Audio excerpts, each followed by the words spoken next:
Shalom, salam sejahtera bagi kita semua. Kembali lagi dalam renungan harian kita. Mari kita memuji Tuhan, kita katakan dengan segenap hatiku. Dengan segenap hati, dengan segenap jiwa, dengan kekuatanku, ku sembah Kau Tuhan. Dalam kekudusan-Mu, ku angkat tanganku, ku rindu selalu dalam hadirat-Mu, sebab Engkau yang Anak domba Allah, darah-Mu tercurah di atas Kalvari, sebab Engkau yang layak terima puji, hormat dan kuasa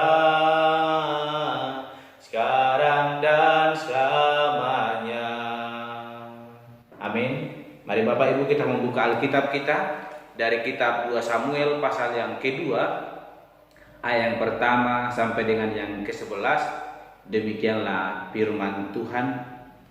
Kemudian bertanyalah Daud kepada Tuhan, katanya, apakah aku harus pergi ke salah satu kota di Yehuda? Firman Tuhan kepadanya, pergilah. Lalu kata Daud, kemana aku pergi? Firman-Nya, ke Hebron. Lalu pergilah Daud ke sana dengan kedua istrinya, Ahinoam perempuan Israel, dan Abigail bekas istri Nabal orang Karmel itu. Juga Daud membawa serta orang-orangnya yang mengiringinya masing-masing dengan rumah tangganya, dan menetaplah mereka di kota-kota Hebron. Kemudian datanglah orang-orang Yehuda, lalu mengurapi Daud di sana menjadi raja atas kaum Yehuda. Ketika kepada Daud diberitahukan bahwa orang-orang Yabes Gilead menguburkan Saul, maka Daud mengirim orang kepada orang-orang Yabes Gilead dengan pesan, diberkatilah kamu oleh Tuhan, karena kamu telah menunjukkan kasih-Mu kepada Tuanmu Saul dengan menguburkannya. Oleh sebab itu Tuhan kiranya menunjukkan kasih dan setia-Nya kepadamu. Aku pun akan berbuat kebaikan yang sama kepadamu, karena kamu telah melakukan hal yang demikian. Kuatkanlah hatimu sekarang dan jadilah orang-orang yang gagah perkasa, sekalipun Tuanmu Saul sudah mati, dan aku telah diurapi oleh kaum Yehuda menjadi raja atas mereka. Abner bin Ner, panglima Saul, telah mengambil Isi-Boset, anak Saul, dan membawanya ke Mahanaim, serta menjadikannya raja atas Gilead, atas orang Asyuri, atas Israel, atas Efraim dan Benyamin, bahkan atas seluruh Israel. Isi-Boset bin Saul berumur 40 tahun pada waktu ia menjadi raja atas Israel, dan ia memerintah 2 tahun lamanya. Hanyalah kaum Yehuda yang mengikuti Daud. Dan lamanya Daud memerintah di Hebron atas kaum Yehuda adalah 7 tahun dan 6 bulan. Amin. Bapak Ibu saudara yang terkasih, saat ini kita akan merenungkan bagaimana sejarah kehidupan Daud, yang dimana dia diangkat menjadi raja atau diurapi menjadi raja, menggantikan raja Israel di tengah-tengah kaum Yehuda, yang dimana Saul telah mati dan Daud diurapi kaum Yehuda menjadi raja atas kaum Yehuda. Dan tema renungan hari ini adalah semakin bijak. Bapak Ibu saudara yang terkasih, Daud adalah raja yang dipilih oleh Allah, raja yang diurapi oleh Allah, menggantikan Saul yang telah ditolak oleh Tuhan karena ketidaktaatannya kepada Tuhan, yang tidak mengindahkan hal-hal yang dikehendaki Allah dan melanggar akan setiap peraturan yang telah ditetapkan oleh Allah, sehingga Allah mengurapi Daud menjadi raja atas Israel. Namun Saul menolak atas ketetapan Allah dan dia bersikeras untuk menangkap Daud, bahkan untuk membunuh Daud. Namun apa yang direncanakan oleh Saul semua berbanding terbalik, dan Tuhan menentukan jalan yang terbaik, di mana Daud lepas dari kejaran Saul dan Saul mengalami penghukuman daripada Tuhan, dan dia mengalami kematian dengan sangat yang mengenaskan. Dan hari ini kita akan merenungkan bagaimana Daud diurapi oleh kaum Yehuda, bukan oleh seluruh Israel, namun kaum Yehuda mengurapi Daud menjadi raja atas kaum Yehuda. Dan kita akan belajar bagaimana kerendahan hati yang dimiliki oleh Daud, walaupun dia telah dipilih menjadi raja atas kaum Yehuda. Bapak Ibu saudara terkasih, dalam kehidupan kita setiap hari, di dalam lingkungan kita, banyak orang yang kita lihat, bahkan mungkin kita mengalami sendiri.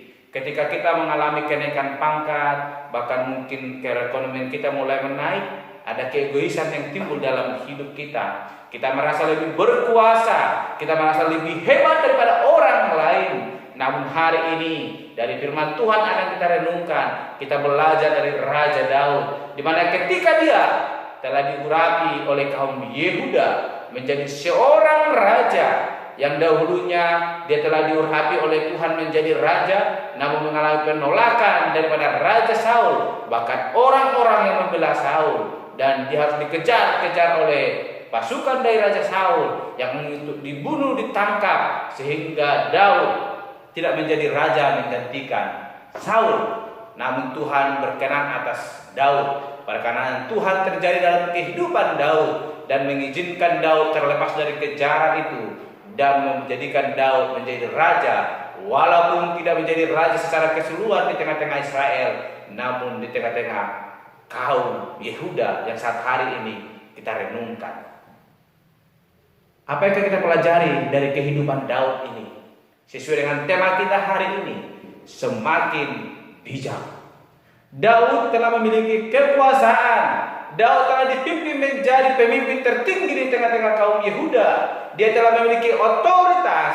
Dia telah memiliki kekuatan untuk boleh membalaskan dendamnya, sakit hatinya kepada para pengikut Raja Saul, yang mana Raja Saul telah mati, dan dia memiliki kesempatan yang begitu besar untuk boleh memimpin Israel. Namun Daud tidak melakukan hal demikian, tapi Daud lebih memilih bertanya kepada Tuhan apa yang harus dia lakukan, apa tindakan yang harus dia ambil untuk boleh tetap berada di dalam koridor Allah. Kalau kita melihat Bapak Ibu, di ayat pertama pasal 2 ini dikatakan, kemudian bertanyalah Daud kepada Tuhan, katanya, apakah aku harus pergi ke salah satu kota di Yehuda?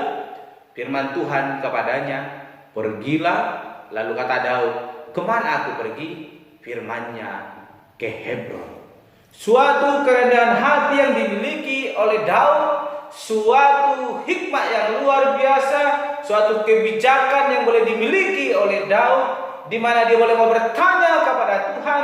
Kita melihat bagaimana Daud mau bertanya kepada Tuhan, menyerahkan hidupnya kepada Tuhan, apa yang harus dia lakukan di sepanjang hidupnya. Sehingga sebelum dia melangkah Bapak Ibu, walaupun Daud telah mengetahui bahwa dia akan diurapi menjadi raja, sebagaimana firman Tuhan pertama sekali, yang mana Samuel diutus Tuhan boleh mengurapi Daud walaupun mengalami penolakan daripada Raja Saul.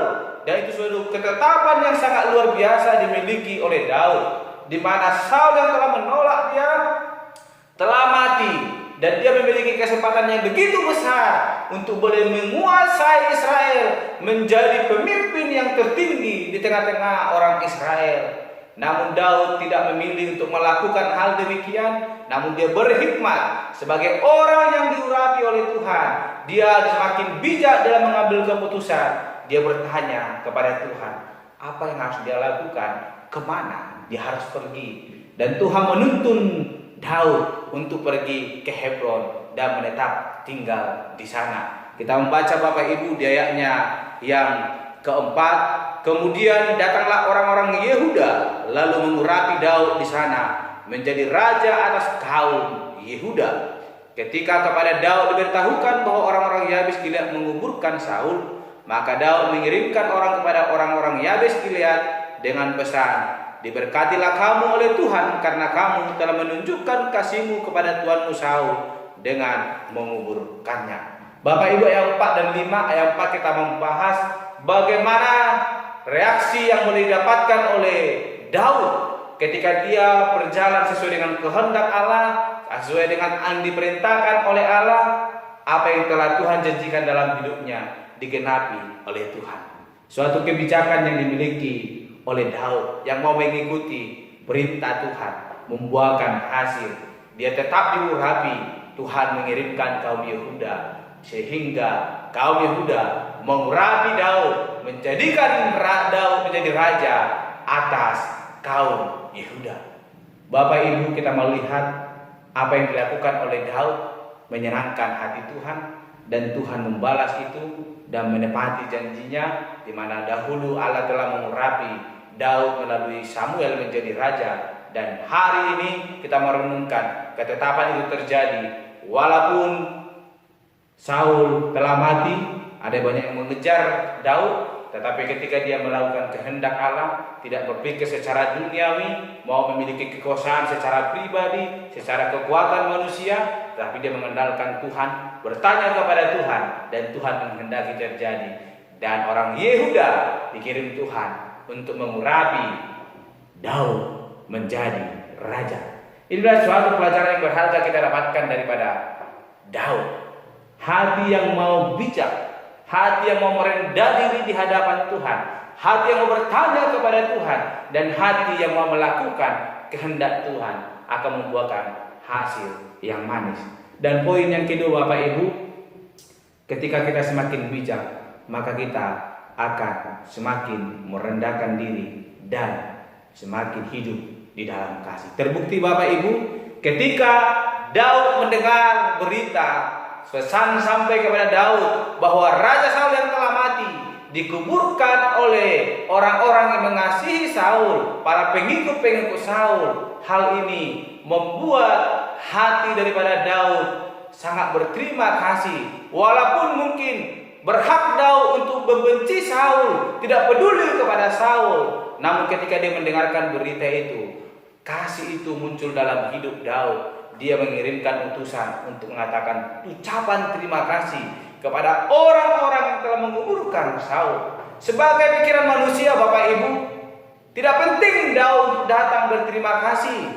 Seharusnya Daud membiarkan Saul tidak dipedulikan. Mungkin walaupun dia telah diterkam oleh binatang buas mayatnya, mungkin Daud tidak perlu memikirkan itu. Tetapi Daud yang telah berpikir secara bijak, yang hidup semakin bijak di hadapan Allah, karena dia percaya hidupnya dituntun oleh Allah, dia semakin hidup di dalam kasih. Dia tidak memusuhi musuhnya, tetapi dia mengasihi musuhnya. Inilah suatu perintah Tuhan dalam hidup kita, bahwa kita diajar untuk saling mengasihi. Mengasihi musuh kita seperti meletakkan bara api di atas kepalanya, sehingga dia merasakan kasih yang dari pada Allah.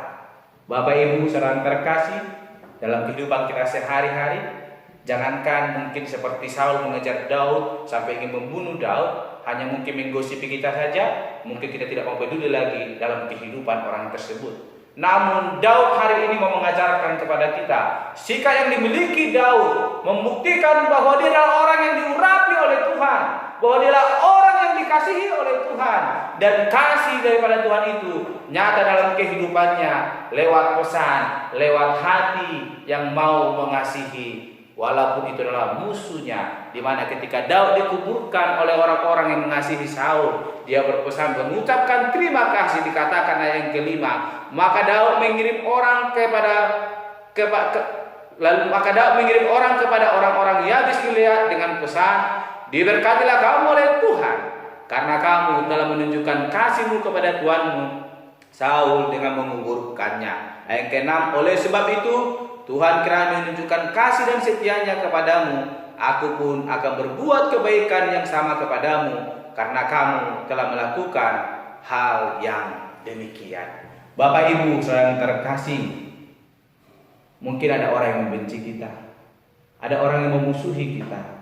Namun renungan hari ini mau mengajarkan kita orang yang percaya kepada Tuhan, orang yang diberkati oleh Tuhan, orang yang telah diurapi oleh Tuhan. Mari hilangkan rasa kebencian itu, tapi terapkan kasih yang daripada Kristus.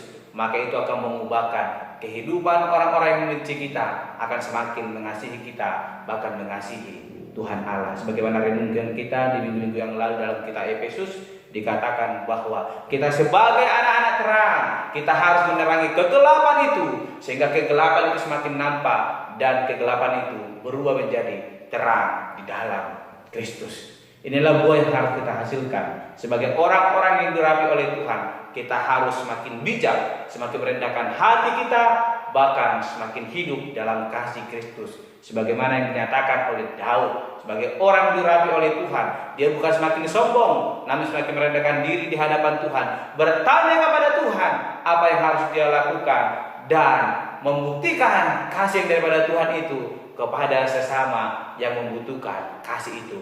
Sekalipun orang itu adalah musuh kita, orang yang telah berpihak atau merencanakan hal yang jahat dalam hidup kita. Namun sebagai orang percaya, kita diajarkan firman Tuhan hari ini, mari hidup dalam kerendahan hati, yang mau melakukan kehendak Allah, bahkan hidup dalam kasih Kristus, yaitu menjadi terang, menerangi kegelapan, yaitu mengubah kejahatan menjadi kebaikan di hadapan Tuhan. Amin. Mari kita berdoa, hiduplah semakin bijak di hadapan Tuhan.